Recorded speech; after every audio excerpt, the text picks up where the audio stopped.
जब चोर को चोरी करना इस कदर भारी पड़ा कि भगवान ने गुस्सा होकर ऐसा श्राप चोर को दिया कि उसकी जिंदगी झंड हो गई। तो कैसे हो आप लोग? आशा करता हूँ कि आप सब ठीक होंगे। मेरा नाम है सागर वाघेला और स्वागत करता हूँ रिएक्टर सागर में। तो कहानी की शुरुआत होती है जैन नाम के चोर से, जो पैसे से चोर था और वो सिर्फ म्यूजियम में रखी पुरानी वस्तुएं चुराता था। पर इस बार दुनिया की हाईटेक सिक्योरिटी होने के बावजूद वो म्यूजियम की एक सदियों पुरानी मूर्ति चुराता है। पर इस मूर्ति पर लोगों का विश्वास और आस्था थी कि जिन लोगों ने आज तक इस मूर्ति को चुराया है वो एक तो पागल होकर मर गए। इस मूर्ति को चुराने के बाद वो अपने बॉस के पास आता है और म्यूजियम की कीमती वस्तुएं उसे बेच देता है, पर वो मूर्ति अपने पास ही रखता है। इस बात से बॉस का दोस्त नाराज हो जाता है कि उसने जैन को मूर्ति चुराने कहा था और वो ये क्या ले आया। उस रात जैन घर जा रहा था, तभी वो देखता है कि एक कार रिवर्स में पीछे आ रही है। वो तुरंत कार से उतरता है और वो कार रोकने जाता है, तभी उस पर बिजली गिर जाती है और वो वहीं बेहोश हो जाता है। तभी उसे एक पुरानी बात याद आती है। वो जब स्कूल में था तभी टीचर ने चोरी करने पर उसे कड़ी सजा दी थी, पर चोरी तो उसके दोस्तों ने की थी और सजा जैन को मिली थी।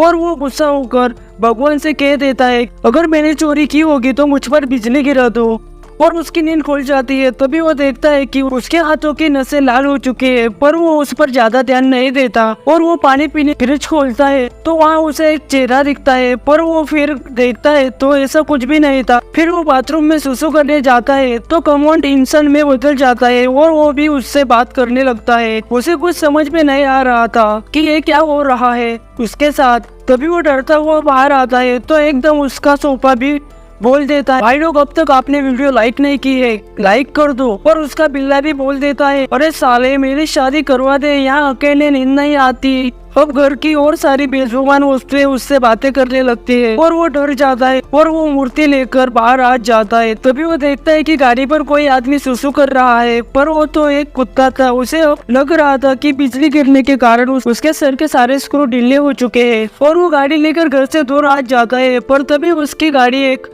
बूढ़े दादा में बदल जाती है और वो उसे गाड़ी धीरे चलाने को कहता है। ये देखकर जैन गाड़ी रोक देता है और वो समुद्र के किनारे आकर शांत बैठ जाता है। उसे फिर कुछ आवाजें सुनाई देती है तो वो मूर्ति उससे बातें करने लगते हैं और मूर्ति इंसान में बदल जाती है और वो उसे समझाता है कि तुमने ये मूर्ति चुरा के बहुत बुरा किया है। फिर वो दिमाग का इलाज कराने हॉस्पिटल में आ जाता है, पर वो ये वही डॉक्टर था जिसने बचपन में जैन को सजा दी थी। वो डॉक्टर को बताता है कि सारे मृत वस्तुएं मुझसे बातें कर रही है, पर डॉक्टर उस पर यकीन नहीं करता। तभी डॉक्टर का पीसी भी इंसान में बदल जाता है और डॉक्टर के राज खोल देता है कि उसकी पीसी में गंदी वीडियो है और वो भी सनी और मिया की। तभी जैन डॉक्टर से कहता है साले टर्की, तेरे पीसी ने मुझे बता दिया कि तू सनी मिया की वीडियो देखता है। यह सुनकर डॉक्टर कहता है भाई बस कर, अब मेरे हाथों का काम मत छीन, और उसे दिमाग के डॉक्टर से मिलने की सलाह देता है। जाते वक्त उसकी बचपन के आइटम उसे मिल जाते हैं जिस पर वो बचपन से पीदा था, पर वो उसे अपनी दिल की बात कभी बता नहीं पाया। वो उसे तुरंत पूछता है क्या कोई ऐसी बीमारी है जो मृत वस्तुएं जिंदा दिखने लगे और वो उनसे बातें करने लगे। तो आइटम तुरंत अपना कार्ड दे देते हैं और उससे मिलने को कहते हैं। फिर वो कार से जा रहा होता है, पर तभी कार में ब्लास्ट हो जाता है और जैन दूर आकर गिरता है। तभी वो मूर्ति देखता है क्या वो सच में ठीक है। तभी मूर्ति इंसान में बदल जाती है और उसे कहती है कि जो चीज आज तक तुमने चुराई है अगर वो तुम सब वस्तुएं लौटा दो तो तुम ठीक हो सकते हो। तभी मैकेनिक कार ठीक कराने आता है, पर वो कहता है भाई तेरी कार बहुत बुरी हो चुकी है तो इसे बंगार में बेच दे, और वो बंगार वाला कार ले जाता है। तभी उसे एक मास्क दिखता है। वो कहता है कि कुछ चोर मिलकर एक सोने की दुकान लूटने जा रहे हैं। तभी हम चोरों को देखते हैं कि उनमें से एक चोर अपना मास्क भूल गया था। तभी वो एक हसीना को उठा लेते हैं और उसकी जाली वाली स्कर्ट से मास्क बना लेते हैं, और वो जैसे सोने की दुकान में आ जाते हैं तो पुलिस उन्हें पकड़ लेते हैं। मतलब जैन अब अच्छे काम करने लगा था, पर पुलिस उल्टा जैन से ही सवाल जवाब करते हैं कि तुझे कैसे पता चला कि वो चोर दुकान लूटने आ रहे हैं, क्या तेरे दिमाग के स्क्रू ढीले हैं। तभी पुलिस वाला का टेबल भी इंसान में बदल जाता है और वो पुलिस वाले के राज खोल देता है। पुलिस वाला ये सुनकर उस पर यकीन करता है और उसे घर पर फोन करने को कहता है। तभी वहाँ आइटम आ जाती है और वो पुलिस को समझाती है कि उसकी तबीयत खराब है। फिर दोनों बीच पर आते हैं। जैन आइटम को अपनी प्रॉब्लम बताता है, पर आइटम उस पर यकीन नहीं करते और वो ठीक होने तक उसका ख्याल रखेगी वादा करते हैं। फिर वो पागल वाली हरकतें करने लगता है ताकि आइटम की वो और करीब आ सके और आइटम वहाँ से चली जाती है। तभी जैन भी जा ही रहा होता है, पर उसी वक्त बेंच पर बिजली गिर जाती है और बेंच नाराज हो जाता है और बेंच भी जैन के पीछे पड़ जाता है, क्योंकि उसी के कारण बेंच को बिजली लगी थी। फिर उस रात जैन म्यूजियम में वही मूर्ति रख देता है ताकि सब ठीक हो जाए, पर मूर्ति कहते हैं तुम तुम्हारे लिए ये सब कर रहे हो, इसमें मेरा क्या फायदा। फिर भी मूर्ति छोड़कर जैन आ जाता है। दूसरे दिन ये खबर बॉस के दोस्त को मिलती है कि चोर ने मूर्ति फिर लौटा दी है। मूर्ति चोरी करने के लिए बॉस के दोस्त ने उसे एडवांस पैसे भी दिए थे। दूसरी तरफ आइटम अपने सीनियर डॉक्टर को जैन की बीमारी के बारे में बात कर रही थी, पर तभी कुछ डॉक्टर कहते हैं कि वो बीमारी का नाटक कर रहा है क्योंकि वो तुम्हें पाना चाहता है। डॉक्टर टीचर को पता था कि जैन बीमार है क्योंकि सन्नी मिया की पोल उसने खोल दी थी, इस कारण उसे यकीन था। फिर वो एक रात वो पुरानी किताब लौटाने आता है। वहाँ कुछ योद्धा लड़ रहे थे, पर वो तो सिर्फ मूर्तियाँ थी। तभी एक भिक्षु आ जाता है और जैन की ईमानदारी देखकर उसे अच्छाई के रास्ते पर चलने को कहता है। फिर आइटम जैन को एक मैदान में ले आती है और उसे एक अजीब तार वाला हेलमेट पहनाती है ताकि उस पर फिर बिजली गिरे और पहले जैसा ठीक हो जाए। जैन सोचता है ये भगवान एक कैसी औरत है, लोग मुझे पागल कहते हैं और ये तो मुझसे भी बड़ी पागल है, और वो वहाँ से भाग जाता है। तभी जैन को एहसास होता है कि बचपन में मेरा साथ कोई नहीं देता था, तभी आइटम मेरे साथ होती थी और आज भी जब मैं मुसीबत में हूँ तो आज भी वो मेरे साथ है। तभी हम देखते हैं आइटम के पास एक पीली छतरी थी जो उसकी माँ की आखिरी निशानी थी और वो हमेशा उसे अपने साथ ही रखती थी। पर जैन पूछता है आइटम से कि तुम्हारी वो पीली छतरी कहाँ है, तो आइटम कहती है किसी कमीने चोर ने चुरा ली, उसे पता नहीं था कि और कोई नहीं छतरी चोर जैन है। वो घर आकर छतरी से माफी मांगता है, पर इस बार वो उससे बात नहीं करते। चोरी का इस कदर उस पर भूत सवार हो गया था कि दुनिया की सबसे महंगी मोनालिसा की पेंटिंग भी वो चुरा लेता है और वो उसकी जांच करवाने म्यूजियम में आता है। और वहाँ बॉस का दोस्त था जिसने मूर्ति चुराने का काम दिया था और वो इस म्यूजियम की आड़ में यहाँ की बेशकीमती वस्तुएं चुराता था। पर तभी वहाँ आइटम भी आ जाते हैं। जैन उसे बॉस के दोस्त के साथ देखकर और दोनों प्यार करते हैं। यह देखकर जैन का तो दिल ही टूट जाता है। फिर वो आइटम के बॉयफ्रेंड के पास आता है।